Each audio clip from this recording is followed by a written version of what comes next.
share your riches, but to reveal to them their own. That quote has had a huge impact on my life. Madam Toastmaster, ladies and gentlemen. So the quote I just read to you is the core of what I want to talk to you about today. I want to talk to you about mentoring, but I'm going to give you a slightly different perspective on it. Many of us, when we think of mentoring, we think of it as an activity, as something you do, a verb in a sense. But for the next couple of minutes, I want to talk about mentoring a little differently. I tend to think of mentoring as a relationship between two people, a mentor on the one hand and a mentee. Everyone here has had relationships with other people. So in a sense, we've all been mentors and mentees at some point in our lives. We've all needed advice, we've all given advice, and we've all needed someone to just listen to us. So in a sense, nothing I say to you in the next couple of minutes is exactly rocket science. You've all heard it before. But that in no way detracts from the power of a good mentor-mentee relationship. Let me ask you a simple question. How many of you have ever stood up before a crowd in public and felt vulnerable or anxious? Now, how many of you feel that if there was a person out there in the crowd, a familiar face, someone who you knew without a shadow of doubt, with 100% certainty that there was a person there who had your back, do you feel that would have made a difference? I think it's fair to say that would. So that is the power of a good mentor-mentee relationship, when you know there's someone there who really has your back. Now, I'm going to demonstrate to you what Toastmasters can offer you from the perspective of mentoring. The Toastmasters meeting is very different from your average meeting at work. There are a few key differences. One, you've paid to be here. Number two, within a space of an hour and a half, 2 hours, you can go through a huge range of emotions, from the highs of giving a speech that you're really proud of, to the lows of feeling incredibly anxious and fearful. And all of us here are active participants in this process. So although Toastmasters in general operates under the slogan of a supportive environment, you should not, I think we should not underestimate the power of a one-to-one relationship.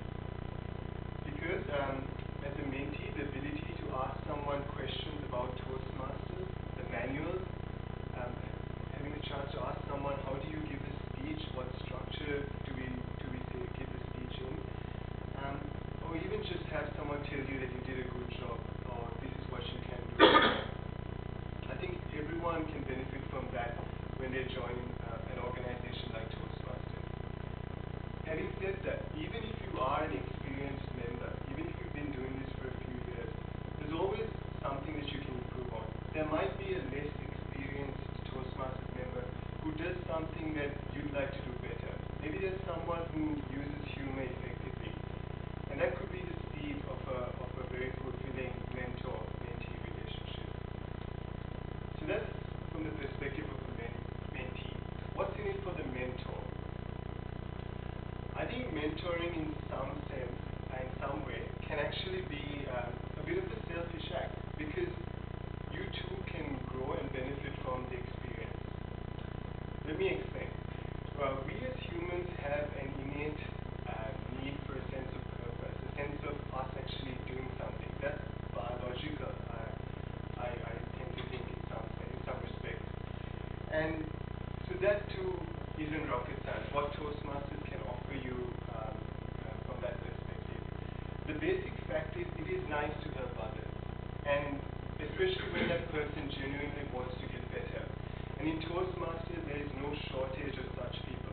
If you didn't want to get better, you wouldn't be here. So it offers you that opportunity. And teaching someone else can also improve your own speaking skills, because it makes you more observant, it makes you a better evaluator, and it reminds you of what makes an effective communicator, what makes an effective leader. So who can get involved in mentoring? Simple answer is anyone, everyone here. Toastmasters International, when I had a look at the website, they had a recommendation that to become a mentor, it's good if you've attended a few meetings and given a few evaluations. But like I said before, we're all born with different skills, and yet none of us own those skills, which by their nature should be shared with other people around us. So if you'd like to get involved in Docklands, Toastmasters, there's a mentor-mentee request on our website, which anyone who has access to the website can fill. And you can also approach, and when you do fill out that form, I get an email. You can approach me or anyone else in the committee, and that can be the start of that. We already in the club have existing mentor-mentee relationships, and in the next couple of weeks we hope to link people more in those relationships. So at this point I'd like to introduce David, who is going to relate to us an experience that he has had in that type of mentor-mentee relationship. I remember the first day working in the IT industry, I was assigned a mentor. This guy, I had no experience, this guy had 10 years experience, and he taught me the basics, which to this very day I still look upon. And things like be punctual, always wear a suit. For a consultant, that's quite important. And on the main points of contact when I'm client side, things like this. I mean, I remember I respected my mentor, and I had a good relationship with my mentor just because he was approachable and delivered information that I could process, so like bite-sized chunks as opposed to the waffle, which maybe that suits you, I don't know. So yeah, overall, just you're finding the right balance between mentor and mentee relationship will progress you. Thank you. So to finish off, I'll just leave you with this. Mentoring, in my eyes, is not an activity. Like I said before, it's a relationship. And like any relationship, the foundation is honesty, a sense of compassion, and mutual respect. So, like any good relationship, everyone benefits and both people can grow. And a mentor-mentee relationship is no different. So to finish, I also have a soft spot for quotes, and I want to leave you with this quote which I think underlies the power of a good mentor-mentee relationship. And this is a quote.